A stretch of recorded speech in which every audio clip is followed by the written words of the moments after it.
ሰላም ጤና ይስጥልኝ ውድ የተከበራችሁ የዩቲዩብ ቤተሰቦቼ እንዴት ናችሁ? ደህና ናችሁ ወይ? አለሁላችሁ። እኔ እግዚአብሔር ይመስገን ጠፍቻለሁ። ትንሽ አልተመቸኝም፣ አሞኝም ነበረ። በዛ ምክንያት አልተመቸኝም ለመቅረጽም። ደህና ናችሁ? እንዴት ነው? ሳምንቱን እንዴት አሳለፋችሁ? በዓልን እንዴት ነው? በምን አይነት ሁኔታ አሳለፋችሁ? እኔ እግዚአብሔር ይመስገን አለፈ። ጌታ ረድቶኝ አለፈ። በጣም አሞኝ ነበረ። ያው በዛ ህመም ላይም ቢሆን እንግዲህ እግዚአብሔር ይመስገን አልፌያለሁ። ደግሞ እስቲ ለኔስ ማን አለኝ ብዬ ጽዳት ጨራረስኩኝና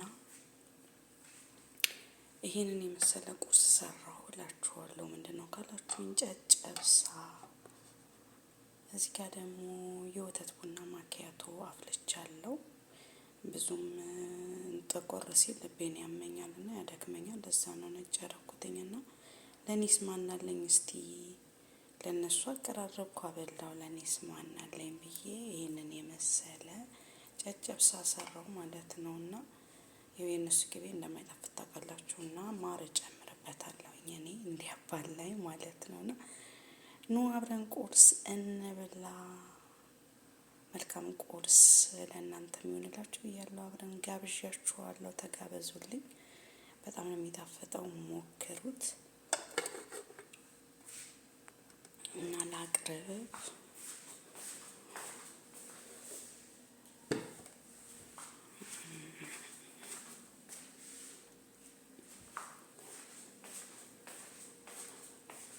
ይሄንን ይመስላል ማለት ነው። አበባዬን እንዲቀለፊት ላርግና ይሄንን ይመስላል። አበባዬ አልገባም። ይሄንን ይመስላል ቁርሴ። እስቲ ወግ ድረሰኝ ብዬ ዛሬ እኔም እስቲ እንግዲህ ይሄንን የመሰለ ቁርስ አብረን እንብላ። ተጋበዙልኝ። በጣም ምርጥ ነው፣ ሞክሩት።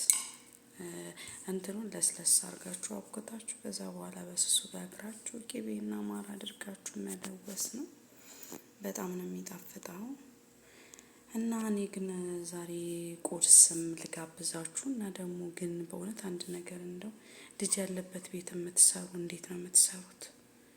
እኔ ያው ጭንቅላቴ እንዲህ በቃ ከህመሙ ጋር ስለሆነ ይሁን አላውቅም። በቃ የልጅ ልጆች መጥተው ነበረ። ወይኔ ጌታ ሆይ እኔ አዘንኩኝ። በቃ ልጅ ያለበት የሚሰሩ እንዴት ነው የሚችሉት ባህሪያቸውን?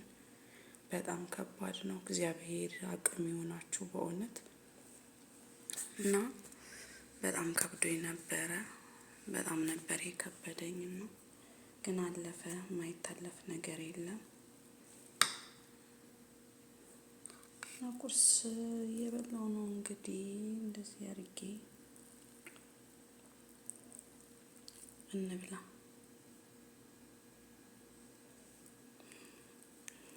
እንግዲህ በአንድ እጄ እየቀረጽኩኝ ነው፣ በአንድ እጄ ደግሞ እንትን እያልኩ ነው እና አልተመቸኝም ለማጉረስ። ላጎርሳችሁ ነበረ ግን አልተመቸኝም። እና እንዴት አያችሁት ቁርሴን? አያምርም? ያምራል። የተባረከ ይሁን። እንብላ፣ እንጠጣ። ለእኛስ ማን አለን በሰው ሀገር ላይ ራሳችንን ካልተንከባከብን? የእውነት እኔ ማለት ራሴን አልጠብቅምና ቁርስ ራሱ የምበላው 6 ሰዓት ምናምን ነገር ነው። ምሳ ሳልበላ የምውልበት ቀን አለ። ይዛባብኛልና በዛ የተነሳ በጣም ታመሜ ነበርና ምግብ አለመስተካከል ነው የተባልኩት ማለት ነውና እና ውዶቼ ምክንያቱም ሳንበላ ጽዳት እንትን ስንል ኬሚካሉ ክሎሮክሱ ዲቶሉ ምናምን ወደ ውስጣችን ሲገባ ይጎዳናል ማለት ነውና ድምጼንም አይታችሁ ከሆነ ድምጼ ራሱ ጥሩ አይደለም። ምክንያቱም እኔ በሰዓቱ በቃ ይገባል ሽታው፣ ግን ምንም አይመስለኝም ማለት ያ ምንም አይመስለኝም ስላችሁ ይከብደኛል።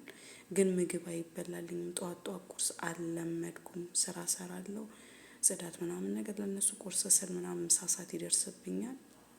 ምናልባት ምሳ እየሰራሁኝ ነው ቁርስ የምበላው ማለት ነው። እና በዛ የተነሳ ለካ ውስጤን በጣም እየተጎዳ ነበርና በዛ ምክንያት በጣም ታምሜ ነበረ፣ በጣም አሞኝ ነበረ። እና ውዶቼ ስራ ከመስራታችሁ በፊት አሁንም አላስተካከልኩም። በእርግጥ ሰዓቱን ባስተካከልም ጠዋት ላይ መብላት አልችልም። ለምን እንደሆነ አላውቅም። በቃ አይበላልኝም፣ አላስብም። እንደውም እኔ ተነሳው ለነሱ አቀራረብኩ ስራዬን ነው ማስበው ማለት ነው። እና ቁርስ በልታችሁ ስራ ስሩ። በእውነት ነው የምላችሁ። አሁን አይታወቀንም፣ ግን ውስጣችን ገብቶ ብዙ ነገሮቻችንን ከጎዳ በኋላ ነው የሚታወቀን።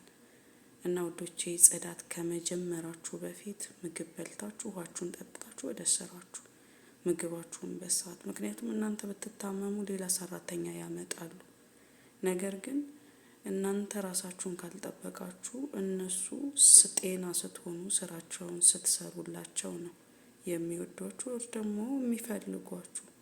ታማችኋል ማለት ምንም ነገር እንትን ና ይቅርታ እንግዲህ ስጠራ የመብላት እንትኔን ትቼ ሄድኩኝ ማለት ነው። አጠንዝቼ ቁርሴን እንግዲህ ምን ታደርጉታላችሁ። ግን በነገራችን ላይ ማስለመድ የሌለባችሁ ነገር እየበላችሁ እያለ ሲጠሯችሁ አታስለምዱ። እኔ በጣም በዚህ አይነት ነገር እየበላው ነው ማለት አልችልም ማለት ነው። እና ሲጠሩኝ የምበላም ትቼ ነው የሚሄደው። ተመልሼ መብላት ደግሞ እንዴት እንደሚያስጠላ ታውቃላችሁ አይደል? እና ወዶቼ ይህንን ይመስላል። እና አበረታቱኝ፣ ላይክ ሰብስክራይብ አድርጉ። እጃችሁ ይባረክ፣ እጃችሁ ይባረክ። እና ሌላ መላችሁ ነገር የለም። ዳግም እንግዲህ ተመልሼ ቁርሴን ልበላ ነው ከረጅም ደቂቃ በኋላ።